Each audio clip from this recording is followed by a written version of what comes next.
All right. Good morning. We've got Mark Blander here from AIKON. I almost did it. Wrong. Yeah. It's AIKON and the Aura network. We're gonna get into all that stuff. But yeah, Mark has no idea what the Uplift is, which is fun. Like that's my favorite part. Where it's like, hey, what you guys have like your own metaverse? Like, yeah, we've done a couple things.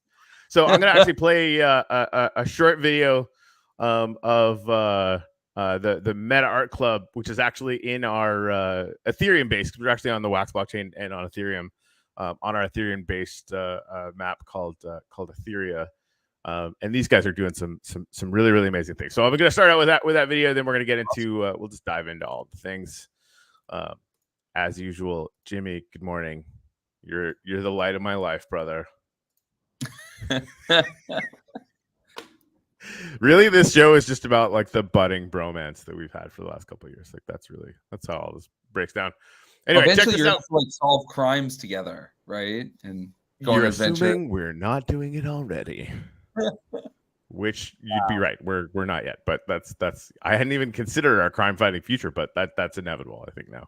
Aren't all people who are building on the blockchain, solving crimes? They just haven't happened yet. Right? Yeah, it's only a matter of time. All right, check this out. Then we'll do some gratitudes. Then we'll dig into it.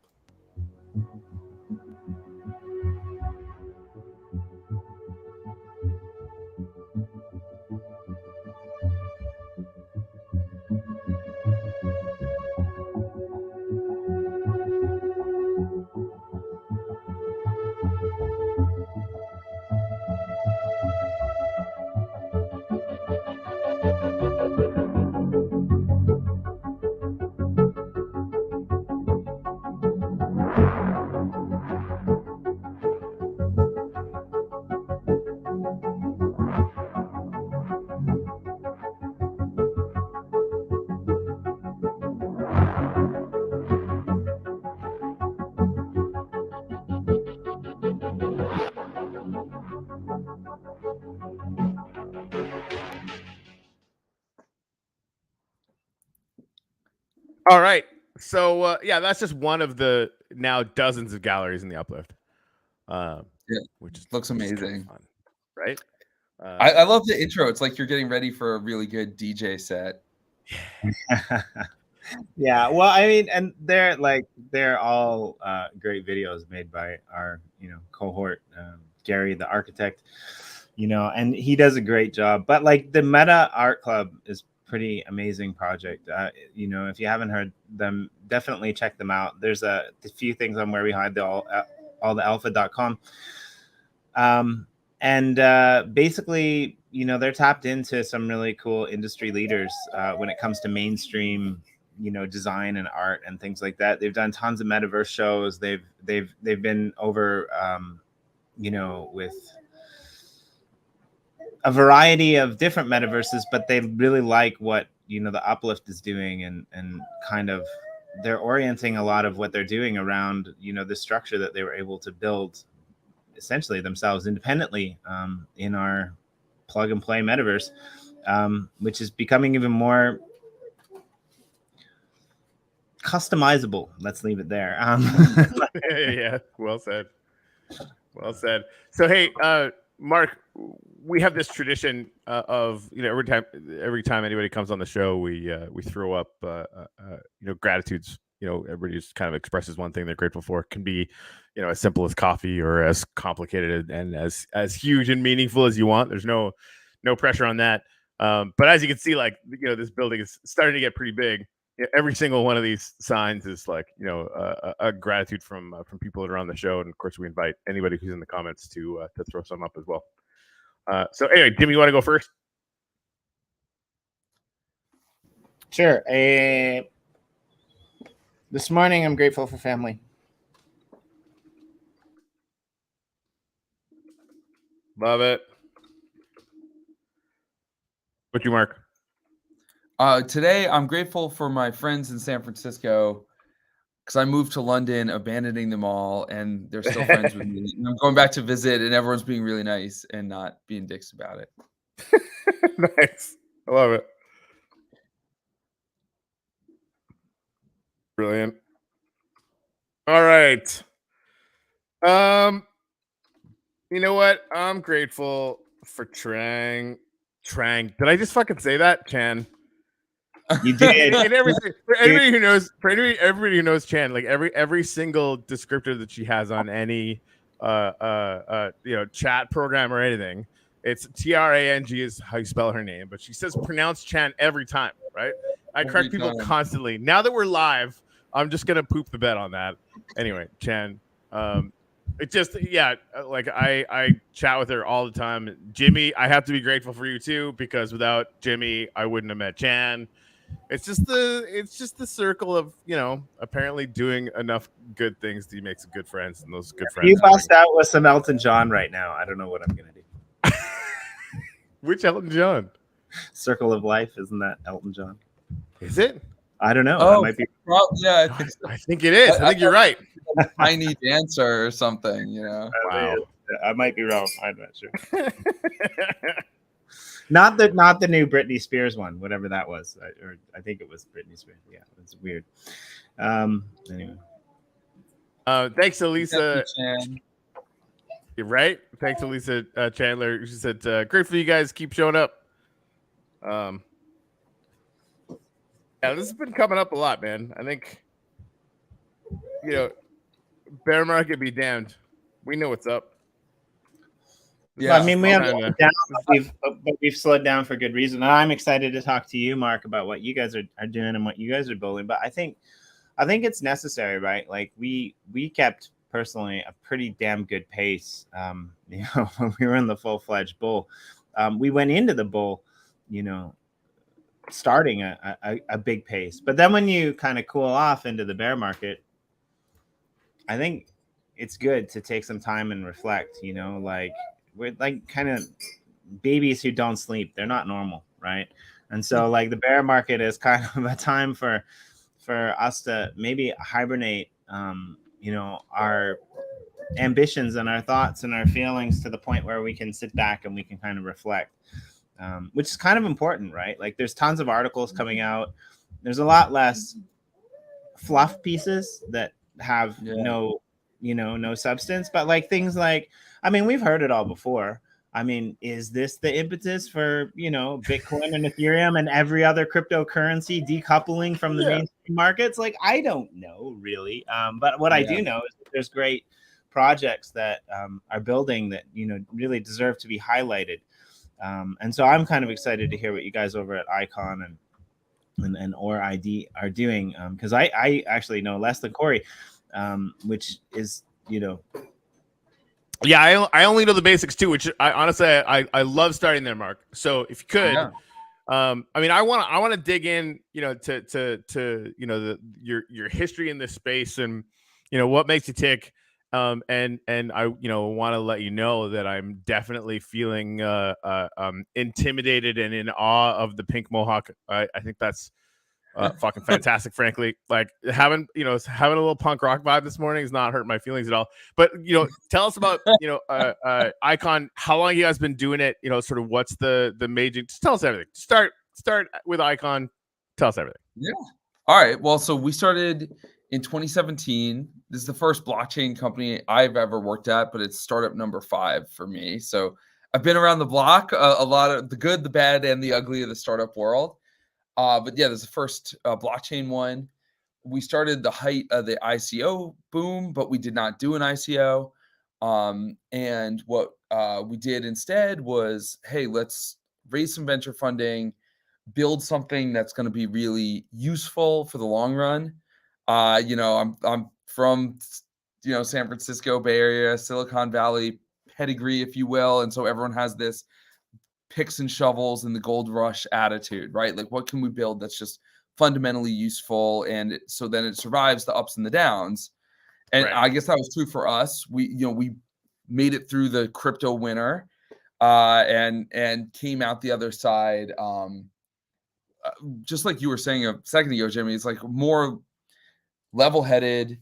I think even more useful, even more focused, right? When things slow down, it gives you time to think a little bit more.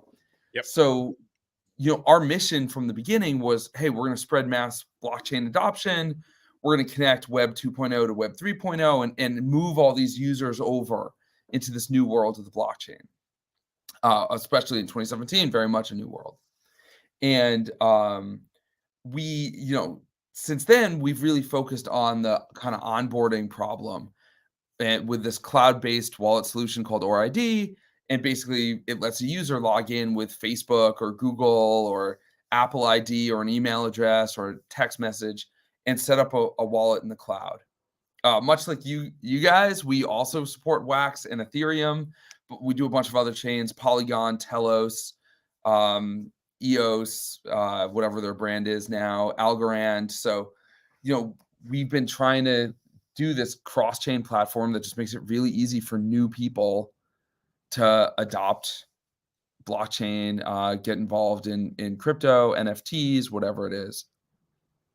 And I guess one thing I should say, importantly, there's some other companies out there with kind of a similar user experience. And one of the things that we've always tried to do is be true to the blockchain kind of spirit and ethos. So we have at our core the OR network, which is a decentralized set of servers. It's a delegated proof of stake system that's storing the top level identities for ORID. So unlike some of our competitors that are out there, who I won't name, that are actually centralized and they're basically like trying to take monopolistic control over the identities on the blockchain, we're making an attempt to do it the right way from the ground up, which is say it's decentralized. You could take your keys out of the system.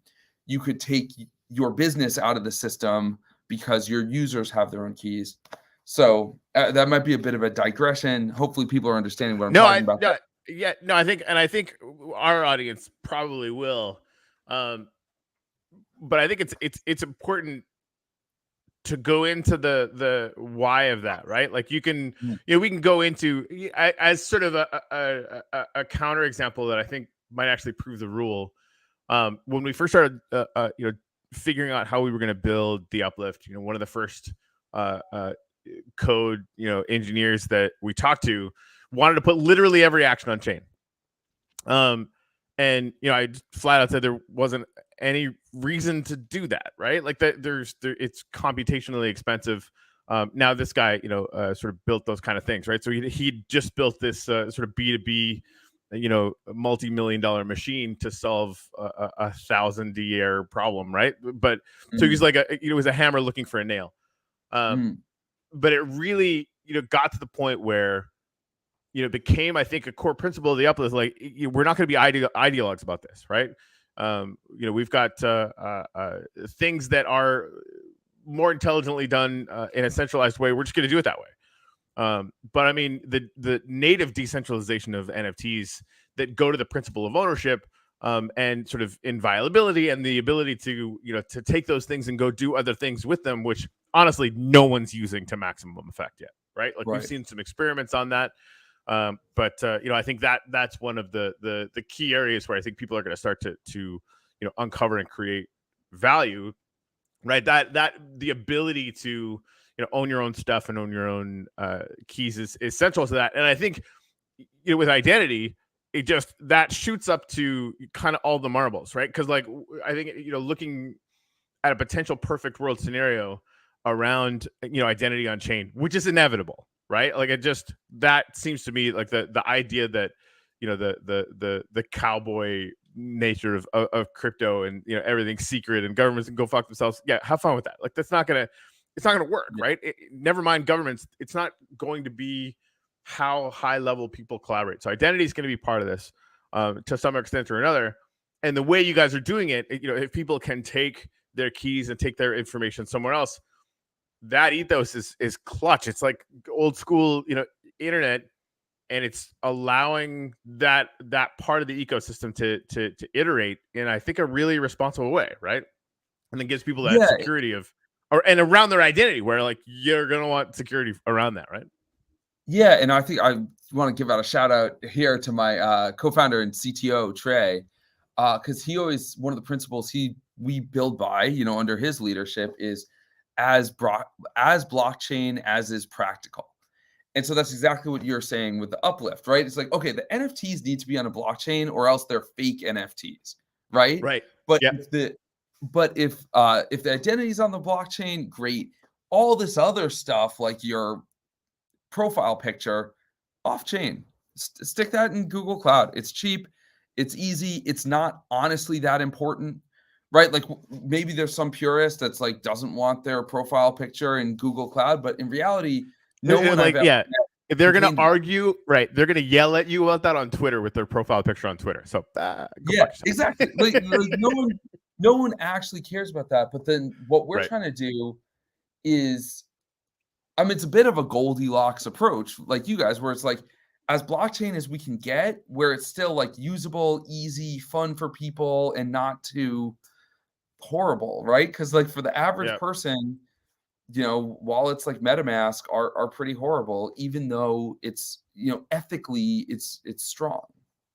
Yeah, no, that makes tons of sense. Well, and you know, I'm coming at it from the very first thing that I did in crypto was launch a joke token. Right, took me a month and a half to figure out how to launch a token on EOS, where it would have taken a coder about 7.5 minutes. I was new, I still am. But I mean, you know, I did it on a dare, right? And the only reason why we ended up with a few thousand holders on that token on EOS before EOS kind of went to shit. And the only reason that worked is because the Lynx team made a wallet that my mom could use, right? Yeah. I think we figured out like at the peak, it was like 87% of people that were holding Shipple, cross between Shitcoin and Ripple. It was pretty funny. Were no coiners, right? Because I just started with a Facebook group or whatever. And the only reason that was possible is because that wallet was just like super easy. They did, like most of them had no clue, you know, that they had keys or whatever. And it became an educational process. We you know, onboarded a ton of people that way, but it's essential, right? Like if you need a PhD to use anything, onboarding isn't your priority no matter what you say, right? You have to build these things to where the user experience is on par with what people are used to, because people have already voted with their time and attention and their money the level of security that they actually want, right? We can't like force people to want to have you know, sovereignty over all of their stuff, right? I think naturally as we, you know, move into more of a blockchain future, I think people will start to gravitate towards those things when they're easy, right? Yeah. So yeah, no, it just makes tons of sense, right? I mean, you're especially with like you're linking into, you know, all these blockchain systems, which is frankly stuff that, you know, we need. So I'm excited to kind of learn about what you're doing anyway, right? Yeah, but just make it easy enough that anyone can use it. Yeah, and people aren't going to remember, oh, this thing's on Wax, this thing's on Polygon, this thing's on on you know, Avalanche or what, you know. So if they have a familiar way that they can log in across these different systems, then I think that also really helps with the adoption. It's both the first time, but also the second app you use, the third app you use, it makes a big difference. I used to live in Japan, and my favorite bank in Japan was the only kind of lower level mainstream bank that didn't charge me money to take my money out, right? And like if I went to their bank machine and I took my money out of their bank machine, then they didn't charge me money, which I liked, because I don't like having to charge money to get my money, right? And what's interesting about that though is I kind of feel like we can do better than that in the crypto industry, right? Like the majority of projects are probably worse than the, you know, mainstream banks, where every time you go to transfer money or move it across borders, they're charging you exorbitant fees, right? Now we have the ability to be able to, you know, transfer internationally. We have the ability to be able to do things on weekends beyond normal business hours, right? But I think like identity is a really big part of that, like being able to confirm and verify, like assigning your own blockchain you know, transactions and being responsible for your stuff. The problem is, I think a lot of people, they don't want to be responsible for their own shit, right? They want somebody to blame when stuff goes wrong. And so I think what's going to be really interesting is when companies like you decide to draw like a line of kind of segregation to the built-in mechanics and systems that you guys are building, whereby you can have everything managed for you for, you know, a nominal fee or a nominal inconvenience, or you can manage everything by yourself, right? And I think those varying degrees of how much management and control people that are in blockchain want is in a way the missing link. I think that's what we need to account for and equate. Like the majority of people, they don't want to manage their own shit, right? That's why they use banks. That's why they pay, you know, out of control service fees for cell phone or other plans, right? When they could go online and have something that's a fraction cheaper, right? So like I think, you know, sorry, this kind of leading into a question, but also a comment. Like I think that personally is our biggest kind of industry hurdle that we need to cross. Like what's your opinion on getting this kind of stuff like into the mainstream market? I think like simple social logins and simple interactions with the blockchain, enabling people to create accounts simply and do things like they would in the normal world, even if the normal world is inefficient, the ability to, you know, create an account that mimics that is an easier onboarding process than saying, hey, memorize these 56 million digits that come after ETH and OX so that you can interact in a free, decentralized, stabilized world. And people either get excited like that or they don't. Yeah, no, I mean, I couldn't agree with you more, because it's one of those things where, you know, people like us in the industry, we are like morally or like passionately relating to these ideas of like self-sovereignty and like controlling your own assets and stuff like that. And I think the average person doesn't really care about that. And especially the average person in a first world country, right? Like America, England, or whatever, you know, the bank always spits out your money when you ask it to, pretty much.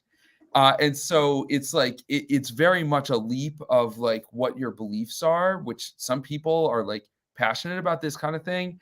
But if you're not, like, the current system works pretty well.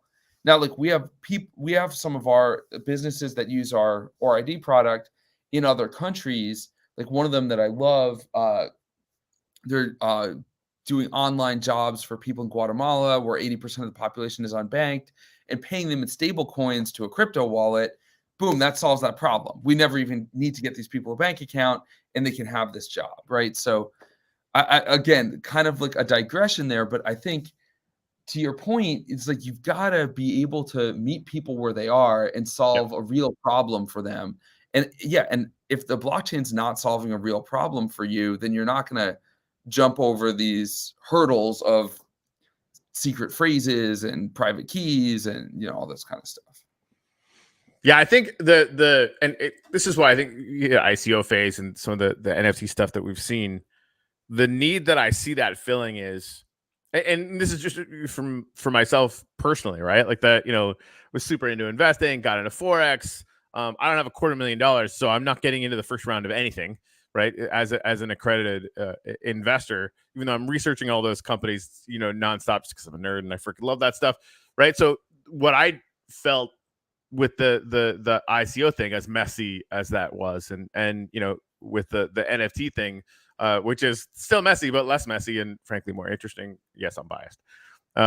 You know, I actually get to, you know, get in on the absolute ground floor of startups in you know, a really integral way, right? Like that level of, you know, getting in at where things are beginning, and, you know, sort of the innovation cycle didn't exist before. So for me, like that's the actual thing. Now, granted, there's a lot of people that really need to you know, put their big kid pads on when it comes to this stuff and understand. And we talk about this on the show all the time, right? If you're going to invest in startups, you're investing in 50 of them, or you're just planning on losing money, right? Like the you know, it's the same as any startup industry out there, right? Like the startup, I don't know, it's like 1 in 50 is actually going to work, whether you're in Silicon Valley or, you know, the freaking wax blockchain, right? Like it's a situation where you really need to be, you know, investing responsibly, and then at the same time taking responsibility for the outcome, which I don't know, at the beginning of the bear market, now that I'm a veteran of the beginning of 2 of them, there's a lot of similarities, right? Like that, like everybody's looking for somebody to blame, because it's definitely not themselves and the plan that they made, which is really, it's brutal to watch that, because, like, you know, everybody who's whining right now, the biggest issue is that you're not learning, right? If you automatically assume that everything is somebody else's fault. And don't get me wrong, like there's a lot of actors in this space that did a lot of shitty shit, like that you know, is a real thing. No. And they are, I think, to somewhat to a big degree, like they kind of fuck the rest of us, because then people get this bad impression of the whole industry, right? You're like, oh, my cousin's money is trapped in Celsius, therefore DeFi doesn't work. And you're like, actually, in reality, the problem was that was a centralized New York bank. And so when they went out of business, you got, it was Lehman Brothers all over again, right? And so, I mean, so yeah, sorry, I'm like, I was real fired up about that today because I've been listening. Right. And I think like the lesson that I want to share with people, and I mean, everybody who has watched more than 5 minutes of the show has already heard me say this 100 times, but like the only thing that we as investors can control is how we take any particular situation and put it into our ongoing plan, right? And so knowing that all of this stuff is possible, you can look at centralized stuff and like, hey, do we want to be part of that or do we not want to be part of that? And that could be part of your decision-making tree, right? And it's super smart to be that, right? Not your keys, not your crypto. Like how many times do we have to say that before it sinks in, right? I mean, if sometimes your keys and not your crypto. The whole other story, right? Like that, right? Like who owns the keys of a project? Jimmy went through this, this cycle as well, right? So like all of these situations are just data. How do you use that data to get better at what you're doing, right? If I don't know, like 9 out of 10 projects fail, right? And like people talk about rugging or whatever, like a lot of times these projects are just failing, which can happen. It's gonna happen, right? And there's a lot of stuff, right? Like this is the right. So like it's not even nefarious. Just we try things and things don't work. And we have to, as people who are running startups, we have to give ourselves the grace to fail. Otherwise, we're never going to try anything and nothing will happen, right? But yeah, I think like if people can take away from the beginning of this, that all of the pain and the frustration is really just an opportunity for you to learn more and understand, so that the next time this comes around, because these cycles, whether you're in the muggle world or our fantasy internet craziness, these cycles happen all the time, right? So it's just a matter of figuring out how to position yourself to really enjoy this process, as messed up as it can be sometimes, because that's where all the money is, frankly. Well, and I think like a lot of times what people in this space get into it for, and then what they complain about after, or what people that don't get into the space, or they get in a bull market, make a shit ton of money, and then get out and call everything a scam or a rug, is that people in general, they want security, right? And they have that with the legacy system that's in place, right? A bank can't walk away. They have the appearance of it, because yes, right? The bank can. They can, but there is legal recourse, right? Like maybe the person who walks away with all the money doesn't necessarily take a hit or get charged, but somebody is accountable, right? In the courts and in the laws and the ways that things happen, right? There is some accountability, right? Which we talk about blockchain, and we talk about the open decentralized ledgers that can't be manipulated. But if there's no identity attached to that, then there is some risk that will always exist above and beyond the legacy system, right? If you have a project that can come in, and Corey and I saw this a lot in the last bull market, and we'll probably see some of these projects that pop up in the next bull market, right? Like there are projects that come in and they create something new every single bull market, and then they don't do anything with it. When we go through the bear, then they'll come back and they'll take that money that they pulled off and they'll create something new. Now, they might be adapting.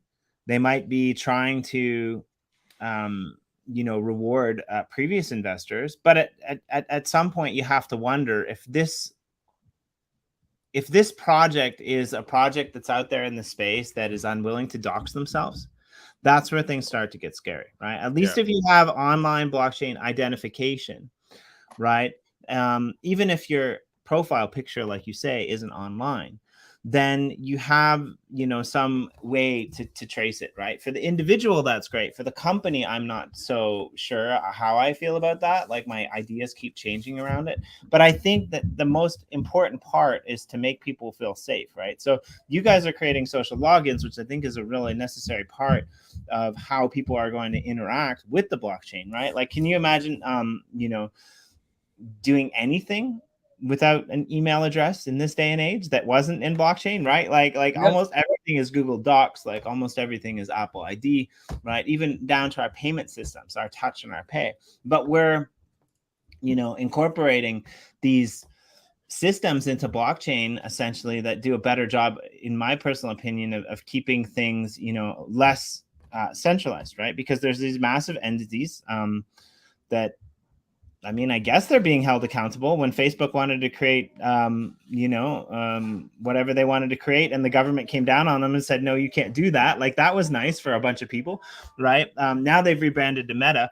How long until the government, decides to start taxing metaverse gains, things like this, right? These are where the industry leaders are headed, but they're headed there from a monopolistic point of view, right? What you guys are creating, I'm kind of curious, what advantages does that hold, for the end user that might be looking at jumping into the next bull market, right? It might be looking at jumping into crypto when things start to heat up again. Why choose AIKON, right? Why choose ORID? What is the thing that will help people that you guys are building? So, yeah, usually we're really working with developers, like projects, applications, businesses, right? So the hundreds of thousands of users who use ORID to log into apps, blockchain apps, probably most of them wouldn't even know or remember that they're using ORID. So, what we're really doing is providing the infrastructure for, let's say, an NFT game to have you, hey, log in with Google and we're going to give you a Wax wallet instantly, and you can start playing this game without having to leave the app and do a bunch of nonsense. Now, our hope, the vision, is that then that becomes a bit of a Trojan horse. And as you start to get a bunch of NFTs in your wallet, maybe you read a blog post on what does it mean to have an NFT in a wallet. And then, maybe later you realize, I can go take these to a marketplace and sell them. And then, maybe I could even take money and invest it in a DeFi protocol or go down that rabbit hole. But we're trying to do it in a way where it's application centric rather than us being the right answer for someone who wants to start trading in the bull market, right? If you're an individual, you probably don't need to call me, right? But if you're launching a NFT game, call AIKON. We're here to make your cost of user acquisition super low because you don't send them out to go download another wallet and then come back to your game. And we're here to make your users happy because they get to log in and start playing the game right away. Or I'm using game as an example, but we have people doing supply chain, because truckers just want to scan a QR code, right? They don't want to do anything like that.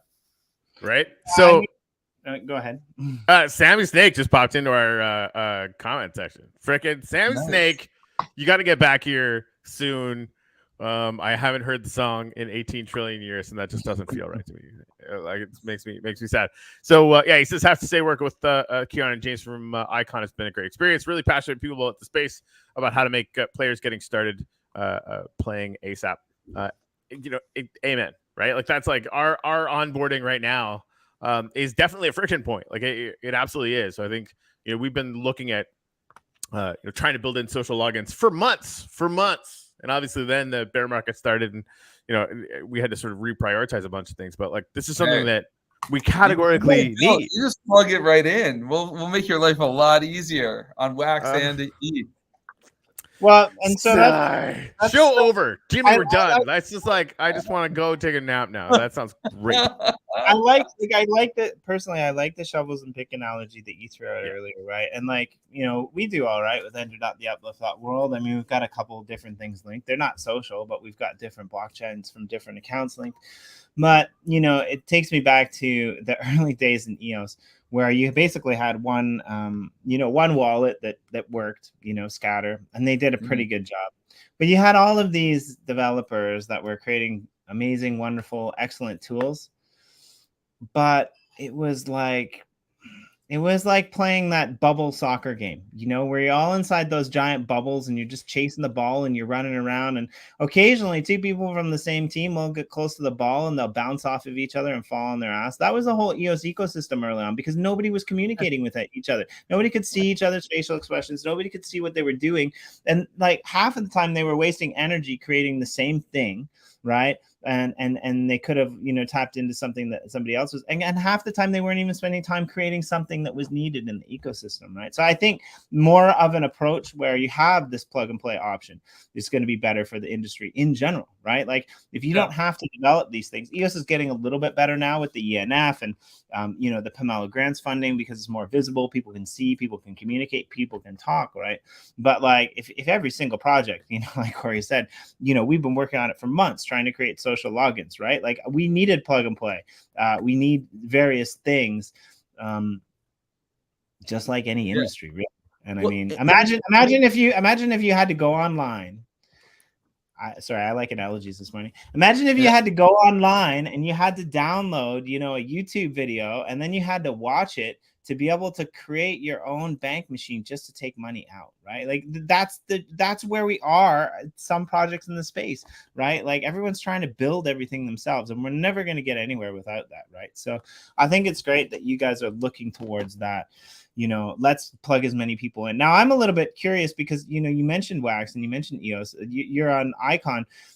You know, what are your future plans? Like, are you planning on integrating like all blockchains? Are you planning on going somewhere specifically next? Are there like, you know, different blockchains or different projects that have been in contact with you that have said, hey, come over here and build this, like we desperately need it?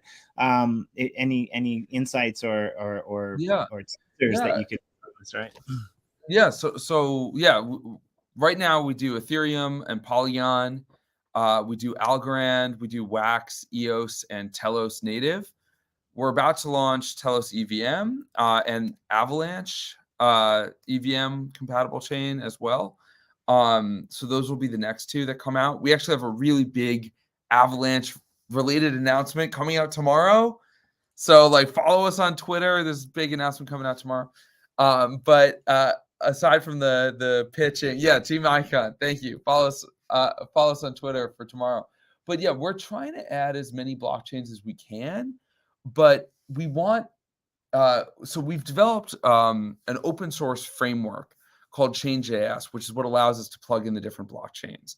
And so one of the things that's on our kind of goals for the next 6 months is starting to get other developers adding to that open source repo so that we can speed the number of blockchains we support. Right now, we're doing all the work, so we can only roll them out as fast as we can roll them out, right? You know, it's like, you know, in this case, we got a guy named Warwick, and Warwick is doing the coding for this, right? And like when he goes to bed, nothing's happening. And like when he wakes up, something's happening again. And so I think we want to take more of a decentralized approach to supporting hundreds of blockchains, right? Like my company is not going to be able to build that ever.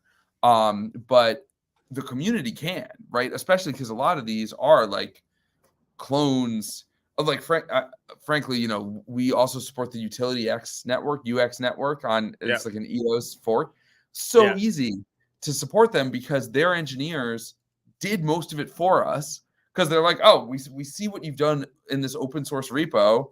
It's like translated to the particular language specifics of any sort of sister chain. Yeah. And so like that's where we want to go. There's a whole journey to get there, right? You know, I mean, these things are hard, but I think when you're talking about a kind of effort, like you've been talking about, Jimmy, like you're talking about, like we have this, we're up against huge, well-funded players who are trying to own the space we're in, right? Like you said, Facebook, they want to own the metaverse and they want to extract all the value, right? They're like the colonialists, like trying to extract all the value from people's work and creativity. And so like, if you're up against people like that, you really can't afford to have the three of us all trying to do the same thing. Like even if we're all on the same team, we're outmatched. But like if we're all on three different teams, man, we're screwed, right? Yeah. So it has to be. We talk about this sort of in the metaverse space all the time, like our official principle on this is we want to be good neighbors and figure out how to connect, not whether to connect, but how to connect to every project that is legitimate in the metaverse space, because that network effect is we either attain a sufficient amount of that as a collection of companies, projects, DAOs, whatever, or we lose. Like that, like it's a binary equation, right? Like we can eke out as much sort of kind of, I want to say market share, but it's really attention share, right? Like the number of people and number of hours or seconds connecting to that, creating content in that, it'll all just get centralized again, which is sort of the natural state, because people like Meta can make it easy enough that you get enough network share that it's over, right? Yeah, I mean, they already have your credit card info and the details and like all this like targeting, and like what all your family, right? Like your family, your friends, 100%. Yeah, and so that's also like what we're trying to do. I mean, like prior to this, I said I was with all these other startups. I was in the social marketing space, right? So building tools for companies to engage their customers on Facebook and Twitter and stuff like that. And at the time, we thought, hey, this is a great thing to do. We're like better customer service. People can have more of a voice. Like it's a two-way conversation. But then you fast forward 10 years from that great idea that seemed so noble at the time. It's like now all we're doing is like destroying democracy. So I feel like we have a chance to do it right with things like the metaverse. Yeah. But you got to build the system the right way because, I mean, greed will corrupt people eventually. And so if you don't have the systems in place to protect against that, it's almost, I mean, I keep going back to the beginning of the internet. And all of that could have been centralized, but there was a bunch of nerds who were like, no, we're not going to build that. Right? We're going to build this thing and we're going to create TCP/IP and we're just going to have all the networks connect to all the networks and make it this amazing beast that it is. And elements within that get centralized. That force is always going to be there, right? Capital is gravitationally active. It will glom onto itself and create centralized systems. We know this is going to happen. Fine, right? But the idea that we're in this moment where, and it's definitely not a foregone conclusion, but it's possible that we can define principles of decentralization and which of course leads to the ability to iterate at a much higher pace, which of course is how technology wins anyway, right? Like we could do all these things at this moment, and that frankly gets me out of bed in the morning, right? Like I don't know how this is going to end up, but we have this opportunity to legitimately, as like a nothing startup, compete with Meta. And it's philosophically, right? Like they're going to do a lot of things right. They already are, frankly, right? Like Zuckerberg was one of the first people to say the metaverse is actually, the ability to have a digital space where you feel presence with another human being, which is something I've been ranting about since, we first opened the Minecraft server up and people started hanging out in, the persistent world of that, right? And then the pandemic started and like it became a thing, right? Like, so all that stuff, right? But I think one of the things that they're not doing is like, you don't own your shit. Right? With Meta, you don't own that at all. Right? Oh, they own everything. They own the whole thing. Here, you own it. Right? And so we get to start with that. And then on the flip side, like they're not creating maps. They're not creating a situation where you have neighbors, right? You're just gonna treat it like a four-dimensional social media page, right? And all those connections are gonna happen that way. And I honestly think that hyper intelligent monkeys actually want to have a place that is theirs. Right, and you're going to have neighbors. And it's going to get weird, right? And so we get to test those things out, like having the opportunity to sort of hammer out a different path, and have a more principled stance on it. And because we're small, frankly, we get to run headlong at that, and hopefully build the kind of network effect that makes it last. Well, and that's like what gets us out of bed in the morning, because there's so many projects like yours in this space right now that are so fucking cool. And you're like, we're here to help make it actually accessible to 5 billion people who are on the internet, not just 50 million people who have wallets, right? And so like that is our goal, and that's what gets us out of bed in the morning, because like I said, it's going to take a lot of people to stand up against Meta. Now, I think the good news is they are a very damaged brand right now. Like everyone I know is super suspicious of them.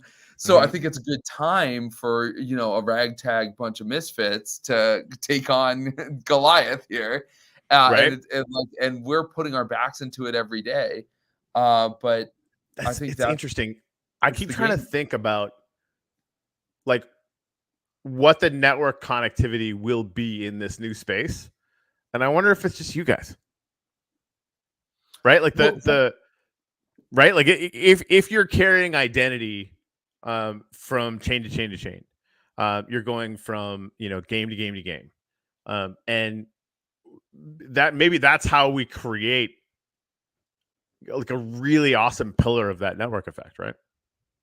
Yeah, well, and that's the question, because this is again where we've taken what I think is a pretty principled stand, where we sort of, to protect people's privacy, there's no obvious way for you to reverse engineer. Like if an ORID user has a Ethereum wallet and a Wax wallet, and you're looking at the two chains, you can't really tell that it's the same person. We did that to protect people's privacy, but it's something that we've been around kind of about internally, is like, actually, would it be more powerful to let people make that decision for themselves, which I think Right. is the direction we're going to move, so that you could be more explicit about like, this is me in all these different metaverses on all these different blockchains, if I want to be open like that. And Well, maybe especially that with does make it more powerful. I think so, right? Because like if and maybe tacking on a reputational score as well, then you know we're obviously operating as a DAO. It's been really tremendous as an experience over the last couple months. And you know, I mean, this is going to be how I live the rest of my life, right? Like the being able to you know, engage in collaboration like this, it is awesome. Being able to, and obviously, like, you know, we're live every day. Like, it doesn't get a whole lot more docs than Jimmy and I, right? Like, we talk about, you know, everything all the time, right? House, right? Yeah, I yeah, live. yeah. I've shown people the one room that I live in now. It's not very exciting. hence our office building in the background. But yeah, like, so that's fine, right? But I think, you know, I'm imagining people, you know, putting in effort and time and creativity and innovation and a lot of thoughtfulness into our DAO now, and you know, having them be able to start building up the like a reputational score that's attached to identity over the next decade. You could, you know, be building a behemoth, right? That's something that you know would be of potential tremendous value. And like if people knew that, right? So let's say like look at it a year from now. You guys start you know, giving people the option to do that. I think a lot of people would. Now looking at people that I want to work with, did they do that or not? That's on my mind now, right? Like that, you get an automatic reputational bump if I see that. That's something that I'm going to be looking for, right? And then on the back end, like if we attach any kind of reputational score to that at all, right? Like if I can be tagging people in their real identity on your system with this person is a fucking badass, right? You know, that then over time, right? Like that becomes like, you don't need a freaking resume. Those are dumb, right? Show me what you've done and show me how many people you've, you know, impressed or whatever. Like that could end up being worth, you know, it'll blow the legacy system out of the water, I think. I mean, to be honest, it's insane, right? So like I'm going through this thing now where like I've relocated back here, and I'm thinking about what I'm going to do for a day job, which I have to do a couple things, partially for health, partially because of sanity, partially because of other things. But like, you know, by trade, I'm a teacher, right? Like I'm fairly highly educated. I was a professor. You know, I've got I've got like degrees up the wazoo. And I've been doing it for like over 2 decades, right? At some of the top institutions in the world. And I'm coming back here and I'm having to plug in little drop-down menu boxes that don't quite work yet. You'd think that they'd have the internet figured out to be able to prove that like I'm a good teacher, right? When I went through the trouble of creating this whole online portfolio, now I have to transfer all of that information, right, into that thing, right? So we're talking about blockchain. We're talking about the ability to have a social ID, to have an ID that's mapped, to your identity, which is great for blockchain people. But in my opinion, this might actually be, more prophetic for where we need to be headed in the real world, right? Yeah. Rather than like what Corey's saying, have a paper resume that you have to prove yourself. What if, all of that was linked? What if your LinkedIn connections, right? Your reviews, all of these things were linked to each and every individual. I can see that potential coming out of what you guys are building, right? And what I love about it is the fact that from my perspective, you guys seem to be starting somewhere other than a lot of these other projects. A lot of these other projects, they say, okay, we're going to build a social ID. They're not thinking about the fact that, okay, we're going to keep all of your blockchain accounts separate. You just plug it in, right? What you guys are doing is you're going to keep everything separate. And if people want to, they can opt in to connect them all. That opt-in is all the marbles. And the convenience, you're attaching, sorry, Mark, like, hey, come on our show so we can talk at you. No, I love it. Keep going. But like you start with the convenience of attaching all the social logins that we already have anyway. Boom, right? So that part of the network is there. All that stuff is captured. Now, if I have the ability to attach my wallets to it, and I see value in publishing all that stuff, and personally I would, and then I would like automatically think much higher of somebody if they did the same thing, right? Just because again, it's real easy to not have any accountability, right? Like we want to try new things, we want to have the grace to fail anytime we're doing it, but also like I don't want to have a situation where people are doing that and then just not having any accountability at all. Like that's not good for the system, right? Anyway, sorry. It's interesting. I mean, no one's doing this today, but one of the things I was just thinking with our system, so we have all these different social logins, right? LinkedIn is one of them. GitHub is one of them. For a DAO or something, I hadn't thought of this until you guys started talking about this, but for a DAO, you could set up a page where the DAO member has to log in with GitHub or logged in with LinkedIn. And then the DAO organizers, would know this GitHub account is this wallet address for sure. We have mathematically now connected these, but that wouldn't be, none of that PII is written on chain. So that what's a PII? Personally identifiable information. Okay. Sorry. So yeah, none of that LinkedIn or GitHub info is put on the chain right now. And so that user then wouldn't be messing with the anonymity of their blockchain identity in any public way, but they could still prove to you, yeah, I'm this badass coder. I've connected my GitHub and my LinkedIn that you can see, but other people can't.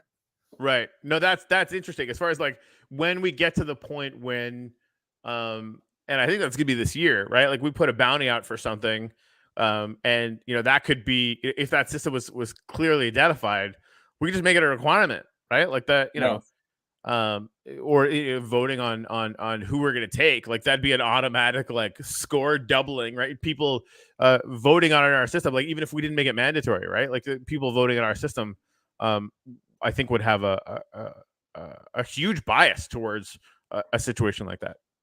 Yeah. I'd love to do that. That'd be super cool if we could help. Right. Let's do it. Rock and roll.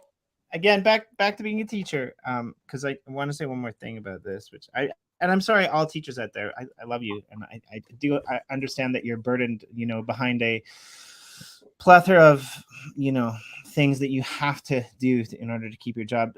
Some of which are good. You should have to have a criminal background check if you're going to look after kids, right? But in my humble and probably very wrong opinion concerning what most teachers would think, I think education is a backwards industry. It's one of the only industries in the world, in my humble opinion as well.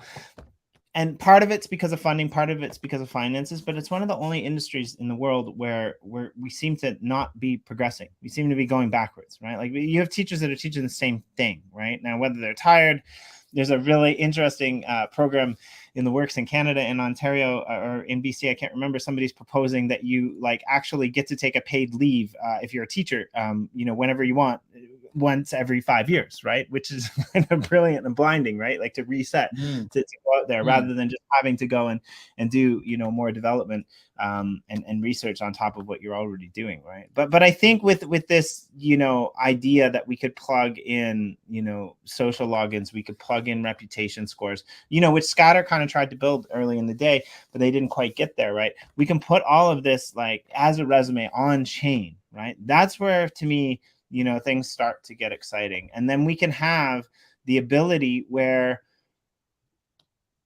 so where this kind of fits is, you know, we've got DAO, we've got a DAO with the Uplift world. We've got DAO roles. There's many projects that have DAOs, but one of the biggest, you know, problems with the DAO is sometimes people feel like it's just the same people that are doing the same thing, right? Luckily, we haven't run into this, but we've seen this, you know, back in the day with some of the early DAOs, especially on the EOS or the Ethereum blockchain, right?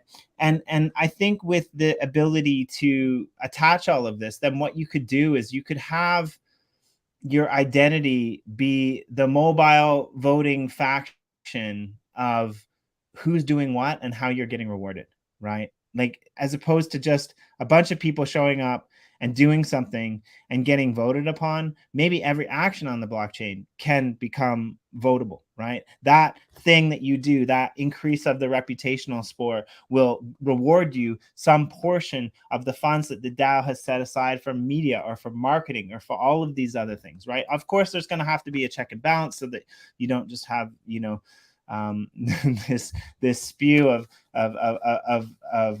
verbal sickness getting thrown out there, because we get it all the time at the Uplift world. Oh, come, we've got 1 million followers and we'll promote you better than any of the other people we promote. No, you won't. Like, you haven't even, like, my go-to is come on the show with me and Corey and introduce to us what you're doing, and then we'll talk. And like, how many people come on the show? Not very many. Zero. The ones that do are amazing people that do like incredible. But like that on the promotional end, we've never had anyone graduate to actually showing their face. Right? Like, thank you.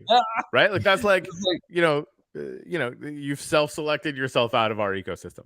Yeah, and So that's, those are like those Telegram promoter accounts, right? Yeah. Like that DM you Or all the Twitter, time. the whole 9 yards, right? Like, right? Like, we get hit by it constantly, and I mean, we test it, right? We'll be open about it. Like, you guys can, you know, come on and tell us why you're so amazing, and they don't. But that, you know, that would save us the. We don't know the numbers. We don't know how many people we're reaching, right? And in the bear market or in a bull market, depending upon, you know, they could be doing nothing and our numbers could be going uppy because it's a bull, right? Right. You can say like, look at how many people we brought it. No, everybody's buying every single NFT because, you know, eventually one of them might hit, right? That's the market that we're in. And so I think this is really interesting because we spend a lot of time, and no offense, Corey, because I love what we're doing, but we do spend a lot of time, you know, rehashing who should do what in terms of, you know, the governance protocol, right? Setting everything up, doing everything, right? If you have a social login, if you have a track record that's sitting behind you from something like Or Network is providing, that's a game changer. That changes everything, right? And you're not only are you doxed, you know, Corey and I could be our voids, but we're still accountable for what we're doing, right? And I think that's kind of where the industry needs to get to from an industry standpoint, but also from a real world standpoint. I think we might be getting back into the mantra of, you know, blockchain can actually solve the problem rather than just make you feel like you're super rich when it's a bull market and make you feel like somebody screwed you over when it's a bear, right? Like, to go back. Well, and to I think, and something that we do at Uplift, I try and do it constantly, and I think, you know, I'm getting better at it as the months go by, is really cornering everything down to principles, right? So like, if you guys, Mark, and then I'm going to shut up and let you talk for a long time, you know, having as a core principle that opt-in thing, I think is clutch, because you don't have to force people to do it, right? Yeah, and especially because, like, you could imagine a system with like perfect privacy where like every time you use anything you're getting a new public key, but in reality that can be pretty inconvenient for people. And just having a couple identities, 3, 4, maybe more than enough privacy for 99% of the people in the world, right? And many of them may not even want more than one, but like a couple is already giving you a lot more privacy than you get on the internet today, and is maybe a good balance between those different needs. So it never even occurred to me to have more than one. So like, can you outline a situation where having a couple different identities, like how you like, what do you mean by that? Yeah, so I guess here's an example we're talking about, because we're just going through the design phase on this. I mean, I think the designs are already pretty awesome, but we're still rehashing them just in case. But so we're going through. So let's say you're the way it works today. You like come log into Red Fox Labs. They've got an NFT game on Wax called Cog Slam. So great, you go, you log in. We give you this wallet. It's instant. You get to start playing the game right away. You love that. But now when you go to some other game by some other game developer, you are going to get a new wallet ID for that other game. So the two games can't kind of spy on your behavior across the two. But what we want to change that to is that you as a user might say, oh, actually, I want like a gaming identity and tell all the games that this is me. But then maybe I want a different, like, I don't know, DeFi investing identity, because I don't want these people I'm gaming with to know that I'm holding like $1 million in ETH, right? So then I'm going to have my DeFi identity and my gaming identity. It got a little drop down, and when I'm logging into an app, I can choose which one I'm logging in as, and maybe there's a third one for something else. Okay, so that makes sense. You're basically like siloing, especially considering like this is like, I mean, my personal investment future is in this space, right? Yeah. So having the ability to sort of like this is the area of my business identity or my whatever that's out playing all these games, right? That makes sense. Even just like playing all these games on the Wax blockchain. Now, granted, like I think it depends on how public we're being or whatever, but that kind of makes sense, right? Like I'm not really in DeFi, but I can imagine a scenario where I'm neck deep in DeFi and I don't really want to like throw that out to everybody. So that makes sense. Thank you for explaining that. No, totally. No, and it's a great conversation for me too, because we're thinking about this right now. It's been very thought provoking hearing you guys talk about it, and like hopefully we'll come up with some cool ideas based on that. Yeah, I think even like the opt-in and then just having that different class. I mean, you're serving. I think that is definitely something that people will lean into, and then you could phase release that anyway, right? I mean, like if you have the ability to even like a la carte add anything to one, right? Then everything else just by definition is excluded from that, right? But then I mean, if you wanted to have like a sort of, if I was doing like a non-DeFi show or whatever, like I could have all that out there. I guess for me, and this is just a personal preference, I know other people can reasonably disagree with this, but if it's going to be public and attached to my name, right, that it's public, right? So it's a binary equation. It's either public or it's not, right? I don't want to like create another persona that other people will sort of be able to attach some meaning to, right? Because then that's not going to be attached to me, right? It's not going to be attached to my actual identity. It's just going to be obscured. See, I kind of disagree on this, and here's why, right? Like if you're an industry leader and you're doing something, and you need to dox yourself to have that reputation so that people know that you're not just talking shit and making stuff up. There are certain risks that come with that, especially depending upon where you might happen to be living, right? Like if that information gets back to you and where you live and who your family is, then there's a risk there for people, beyond your person, beyond yourself. So being able to segregate and separate, I think your personal finance situation or your like familial finance, family finance situation away from your business and your organization, I think is pretty key, right? Especially if that's what I was saying though, Jimmy. So yeah, like maybe I misunderstood what you were saying. Sorry about that. But I think it's like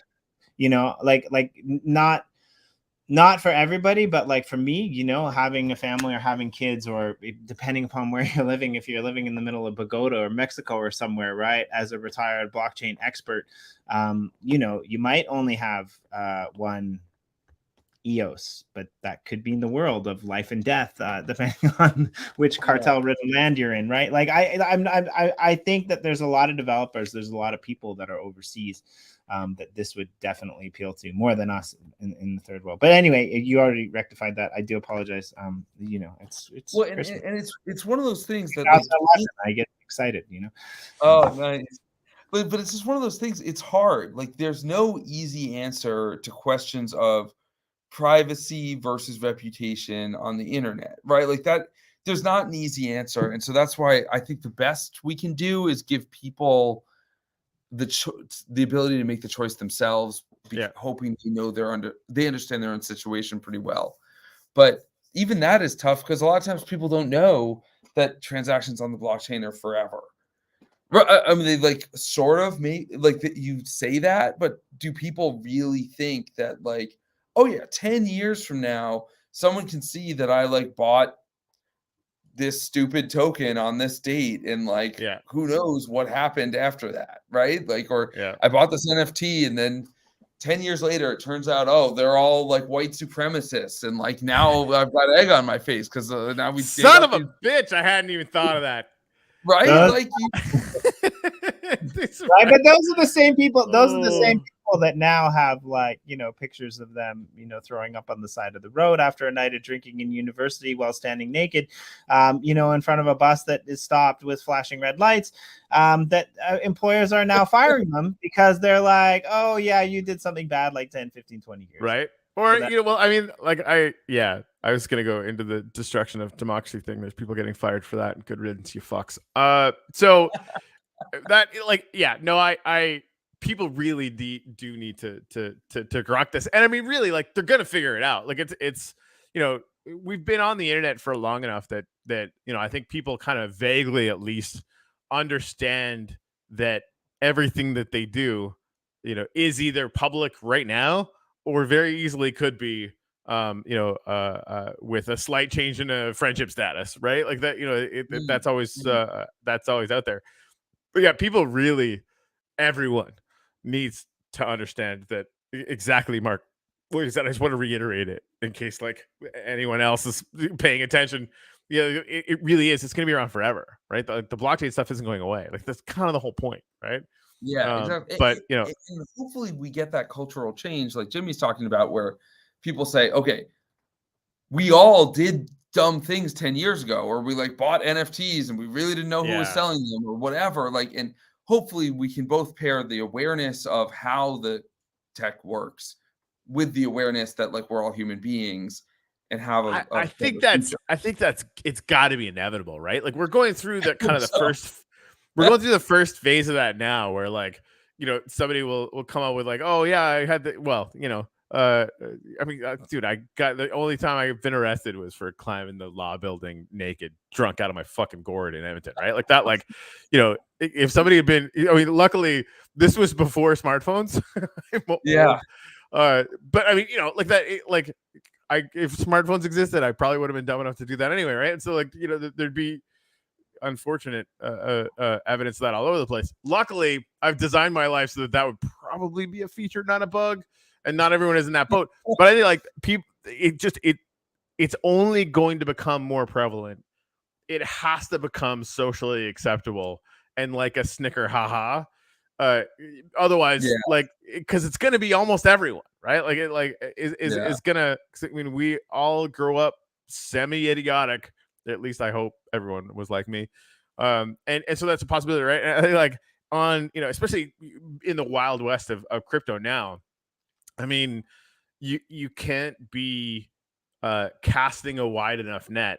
And not end up in something that where there's at least that chance of being, you know, in a shitty situation. I mean, like fucking Do Kwon right now, right? Oh my god, he's just on the lam. He's like just taking Bitcoin out of the totally not for me secure defense fund for Terra, right? And running around with it after the authorities asked for him to please come and be arrested. Right, so like that's a whole. It has the gall to tweet that he's not on the run or whatever. Like I don't remember the exact tweet, but it's like, are you joking? I didn't notice that. He's just like, yeah, he's like hanging out on some assholes, or his somewhere. He's He like, took I'm not it on the from- run. He's hanging out having breakfast Yeah, I think he in just a non-extradition country. basically just took it right from McAfee's. Uh, Really, I mean, it's a really dim and sad situation. But yeah, totally. yeah, it's brutal. But again, like it's part of this ecosystem, right? If you go like all your eggs in one basket, it's on you. It's your fault. Like, just own this. Repeat it to yourself as many times as is necessary. If you went all in on one thing, it's on you. Because if you don't say that to yourself right now and you blame Do Kwon, who's just some fucking clown, like that, like there's the clown factor is going to be in every walk of life at a definitive percentage all the time. And the projects that like moon instantaneously sometimes will lead towards that a lot quicker than others, right? Not all the time, right? There's projects that end up doing really, really well, especially over time, that have that same thing. But again, like as people that are in this space, we need to be cautious and aware and spread risk around. Like that risk analysis has to just become part of who we are. And in a way, in this situation, it's even worse because you have one of the top people in the space, love him or hate him. I mean, Dan Larimer's created a lot of stuff, right? You have one of the top people in the space saying early on, about the Terra blockchain, this doesn't end well, right? There's no way this ends well. And nobody listened to him. Of course, why would you listen to Dan Larimer? It's the biggest failed blockchain in the history of all blockchains. I work for an EOS block producer, by the way. There's a lot of sarcasm there. Don't take that literally, right? But dripping with sarcasm. They're playing the long game, and yes, they had many failures, but I'm hopeful that they'll bring that back. And the technology is sound, right? You had all of the warning signs there, and even I didn't listen, right? Like nobody expected that to happen, but that's I don't know. It's a sad situation, but you're even with a social login, you're not going to be protected, right? Like you're not going to. No, that's the thing. Like, no, we're not going to do your risk assessment for you, right? And now, granted, like projects will come up in the space. That it will act as aggregators, right? Like the wealth front or hedge fund of crypto. Those exist already. They're sort of professional risk managers, and many of those will fail, right? Like that's part of this, right? So we need to take that. Hey, I just want to touch base with Ash Gallagher is a really good friend of mine. Jimmy, we're going to have her on the show really soon. I actually want to have her on with Max. She's going to be starting her own NFT line on Ethereum here pretty soon. Yeah. War photographer, now writer, unbelievably tremendous human being. Anyway, she said there's a little bit of an opportunist thing we have to accept when we invest in these spaces because there's always going to be idiots who buy, and we made money. It's a balancing act. Yeah, I mean that like dumb money is everywhere. I sometimes feel like dumb money in a bull run, like that's what the bull run is. I mean, I hate to say that, but I mean there's a reason why it goes exponentially nuclear and then falls back just as much. It's the predominant part of it is dumb money, which is a thing, right? So don't be dumb money, be smart money. Well, and then the craziest thing with it though is like even the dumb money, like is it actually dumb, right? Like when that stuff is going up, there's lots of people making legit money on the way, right? Dude, like I was dumb money. Like at the end of this book, because I thought it was way more. I was the dumb money. Yeah. Like I should have sold at least some bit of it. And I was like, nah, Wax is going to $3. Which I mean, honestly, Bitcoin should have been twice as high as it was, based on all the metrics that I understood. But the market's never wrong, and I can be, right. So like I was like, owning my own shit, right? Like I was the dumb money who didn't sell when it was time to sell, or didn't sell a percentage when it was time to sell. I wasn't running correct risk analysis and profit taking. I was telling everyone else to, and I didn't listen to it myself. The dumbest money might be people in the space building, right? Like some of the dumbest money might be people in the space building because we're preoccupied. We're focused, 100%. Right? Yeah, and we're true believers, right? You're in it every day, and so you see the reality of the future, right? Like you're seeing what is possible 5 years from now. So like you can still be right that Wax is going to $3, but no, I'm not worried about it. The only difference is that I'm tacking on 3 years before I take some profit. That like it feels deeply inevitable. And again, like I'm not counting on that. I have other irons in the fire. Building is a huge part of that, right? So like you can't count on any one thing. But yeah, I mean I that fallback position of like I know how this goes in 4 years, right? Like, I don't know where it's going to be, but I know it's going to be higher than it is now by a significant percentage.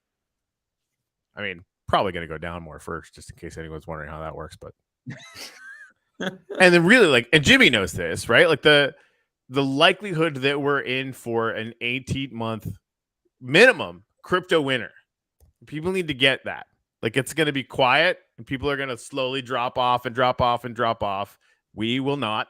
We're going to be here building anyway. The NFT space is going to be a bright spot around that anyway, because there really is, utility and things going on and things that'll get released the entire way through in a way that there wasn't my first crypto winter. Like some fucking voting apps on EOS came out and nobody gave a shit, right? Because totally.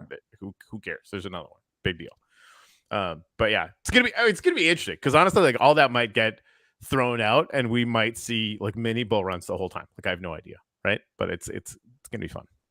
Or maybe crypto comes back in 6 months with a new renaissance because somebody created a social login that just fucking works for every project, right? I mean, that's. We're trying. Yeah, right. Not to put any pressure on you, but like, make it happen. If you haven't done it yet, go check out Chan and Mark in a recent episode, Blogspot interview type of thing. You guys had a conversation, which is pretty cool. Definitely check that out. How can projects who want to plug into what you guys are doing, how can they best get in touch? What should they do? How can they learn more? Where should they go?